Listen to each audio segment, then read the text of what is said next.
मेरा पति मुंबई चला गया था और मैं डर का शिकार हो गई थी। जैसे जैसे वक्त करीब आ रहा था, मेरा दिल धड़कता जा रहा था। मैं हर समय यही प्रार्थना करती रहती कि इस बार मुझे बेटा मिल जाए। मेरे घर में एक और बेटी आने का मतलब था बाकी की 6 बेटियों से हाथ धोना। मैं नन्ही सी जान को किसी भी तरह मौत के घाट नहीं उतार सकती थी। समय पूरा हुआ और मैं भगवान से प्रार्थना करती हॉस्पिटल आ गई। मुझे इस बार बेटा ही चाहिए था, मगर शायद भगवान को कुछ और ही मंजूर था। एक बार फिर मैंने बेटी को जन्म दिया था। पति का बार बार आता फोन मैं काट दे रही थी। उसे क्या बताती कि आप 7वीं बेटी के बाप बन गए हो। मेरे लिए बिल्कुल भी आसान नहीं था। अब मैं दिल पर पत्थर रखकर फैसला कर चुकी थी, मैं इस बेटी को अपने साथ लेकर नहीं जाऊंगी। इस मासूम बच्ची को मारने का भी नहीं सोच सकती थी और ना ही उसे जिंदा दफन कर सकती थी। मुझे कोई बीच का रास्ता निकालना था और ये काम मेरे लिए दुनिया का सबसे मुश्किल काम था। मैं हॉस्पिटल से बाहर निकली तो बाहर वही बूढ़ी औरत बैठी हुई थी।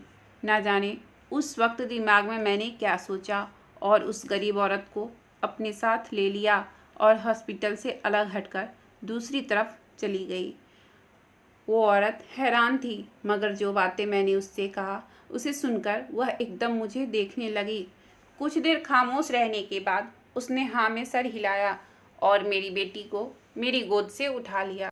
मेरा दिल उस वक्त टुकड़ों में बट गया था। एक माँ के लिए अपने बच्चों को खुद से जुदा करना बिल्कुल आसान नहीं होता।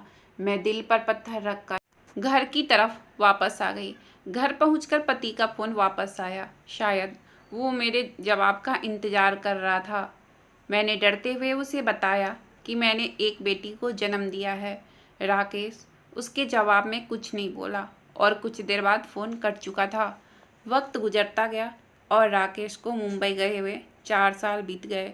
इस बीच ना ही गांव आए और ना ही मेरे से बात करने की कोशिश की। हर महीने पैसे ज़रूर भिजवा दिया करते, जिससे मेरा और मेरी बेटियों का गुजारा हो जाया करता था। मुझे दोबारा वो गरीब औरत कहीं नज़र नहीं आई थी। मेरी और 6 बेटियां मेरे पास थी, मगर मुझे रह रह के उस बच्ची की याद सताती थी जिसे मैंने 4 साल पहले उस गरीब औरत को दिया था। अब तो लोग तरह तरह की बातें बनाने लगे थे। कुछ का कहना था कि राकेश मुंबई में किसी दूसरी लड़की से शादी कर ली है और मेरे एक रिश्तेदार बता रहे थे कि राकेश की दूसरी पत्नी से बेटा पैदा हुआ है। इन लोगों की बातें मुझे परेशान कर रही थी। मैं जब भी पति को फ़ोन करती वो मेरा फ़ोन नहीं उठाते थे।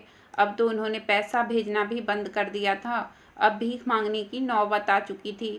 जब घर में पूरे खाने पीने की चीज़ ख़त्म हो गई थी तो मैंने खुद काम करने का फ़ैसला किया।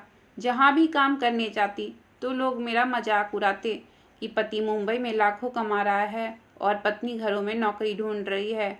पति का इंतज़ार करते करते 20 साल बीत गए। मैंने अपनी 4 बेटियों की शादी कर दी थी। 20 सालों में मैंने दूसरे के घरों में झाड़ू पोछा करके अपने बच्चियों को बड़ा किया था, जबकि पति ने इस दौरान एक बार भी पलट कर नहीं देखा था। गुरुवार का दिन था और मैं बृहस्पति भगवान की पूजा कर रही थी। अचानक दरवाजे पर दस्तक हुई। जब मैंने दरवाज़ा खोला तो एक पल के लिए सदमे में चली गई। मेरा पति राकेश 20 साल बाद मेरे सामने खड़ा था। मुझे देखकर हल्का सा मुस्कुराया और अंदर आ गया। उसने घर आते ही मुझसे बिना कुछ बात किए हुए सिर्फ इतना कहा कि अब हमेशा के लिए गांव आ गया हूं और अब सारा कारोबार यहीं करेगा। मुझे तो हैरत तब हुई जब उसने कहा कि वो पिछले 6 महीने से इसी गांव में ही था।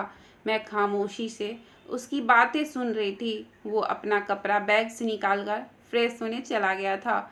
20 सालों में मुझे राकेश के बिना जीने की आदत हो चुकी थी, मगर तकलीफ तो तब हुई जब उसने आकर अपनी बेटियों के बारे में एक बार भी नहीं पूछा और ना ही उसने ये पूछा कि इन 20 सालों में मैंने कैसे अपना और अपनी बेटियों का पेट भरा। शायद यहाँ भी मुझे सब्र ही करना था। राकेश बाहर निकला और कुछ ऐसा शब्द बोला, उसे सुनकर मेरी सांसें ही रुक गई थी। वो कहने लगा कि गांव में वो एक लड़की को पसंद कर चुका है, उसका नाम काजल है और 2 दिन बाद वो काजल के साथ शादी करने वाला है।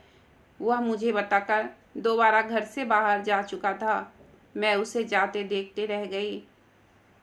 क्या कोई इस हद तक भी लापरवाह हो सकता है? उसकी बेटियां उसके प्यार के लिए तरस रही थी, मगर उसे कोई परवाह नहीं थी। शादी का दिन आ चुका था। घर को दुल्हन की तरह सजा दिया गया था। मेरी बेटियां खामोशी से छुपकर एक कमरे में बैठ गई थी। उन्हें इस शादी में कोई दिलचस्पी नहीं थी। राकेश बहुत खुश था। मुझे बताने लगा कि काजल अपनी माँ के साथ यही आ रही है, यहीं पर उसकी शादी होगी और फिर मैं काजल के साथ कुछ ही दिनों में वापस मुंबई चला जाऊंगा। मेरा सब्र का घूंट खत्म हो चुका था, लेकिन मेरा चुप ही रहना मेरा बेहतरीन जवाब था।